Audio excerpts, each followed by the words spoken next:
Hey, look, I unsubscribed from the Good Law Project 'cause I'm getting a bit sick of them, right? On one of my on my page, but I'm still following them on my own account, so I'm still getting the messages from them on my other account.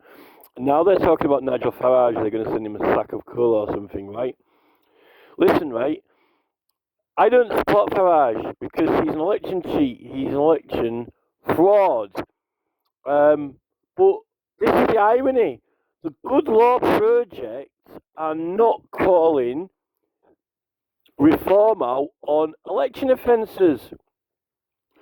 Graham Moore has apparently just failed to call them out on the electoral process, right? Reform.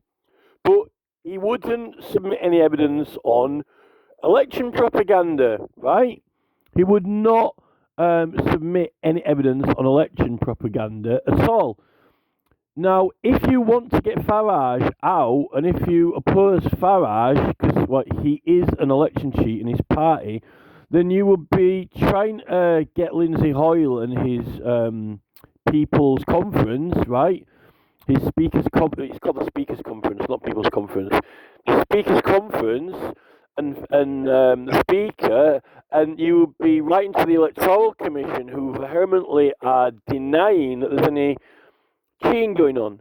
But the thing is, you've got to report an election petition within 14 days of the election, and this was the 2024 general election, right? But you can do a petition to Parliament. You don't have to do an election petition, and it's called controverted elections rule, right? Why aren't the Good Law Project doing the controverted elections rule? Well, I've tried to do it through e-petitions and I've been blocked, right? They won't let us use it, right? They won't let us use it, the e-petitions. So that's why I'm saying, like, do it on paper, right? Now, this is the problem, okay? We're being lied to by MPs and by Parliament. Farage used talking pints to get popularity illegally when he knew that he was going to stand in an election, and the popularity that he obtained was used to win the election, right? That can be proved in an election court.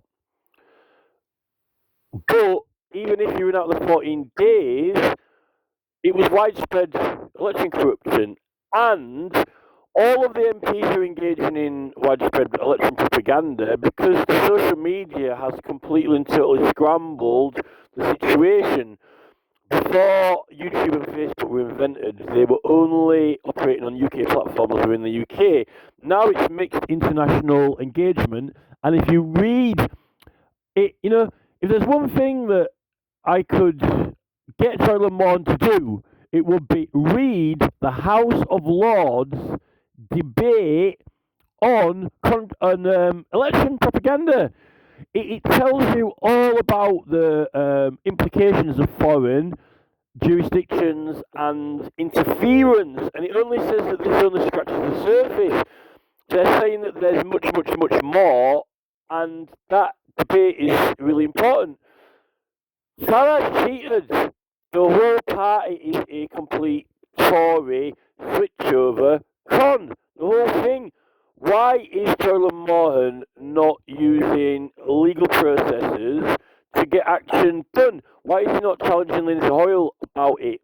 Why is he not challenging the Electoral Commission about it? Why is he just, grumbling to Farage with a sack of coal, right? It's ridiculous. Farage has cheated. He used a private program to boost his popularity and win. And if he hadn't have done talking pints and his whole, having those guests on, he had a select and strategic array of guests on, which also helped to entrust Conservatives with their vote in him. It was all strategic. That it can be put to the Parliament of England, right? So I don't know why Sarah Purchin's so smug that Graham Moore lost, but Graham Moore would not reply to me or talk to me at all about any of the aspects. So And apparently they didn't deliver some of his flyers. That's even worse than them cheating in the counting, not delivering the flyers, because you can't even get your message to the voters that you're even standing for election. So if Royal Mail didn't deliver his flyers, then it's even worse. The courts are corrupt as it is. Andy the Gabby Cabby's done a good video talking about his observations and the corruption of the election petition trial at Chester. You know, the courts can't get away with being corrupt when you've got, you know, more barristers and solicitors in there, right? But when you get normal people in there, then they don't follow the rules properly, and they don't follow the procedures properly, and they don't give you a proper chance to speak in the court or get heard properly. And maybe that's the fault of the defendant. Maybe they should have got a lawyer. Maybe they shouldn't have self-represented or whatever. But and he's still besties with Trump. So we reckon that puts him on the naughty list, which means that he gets a lump of coal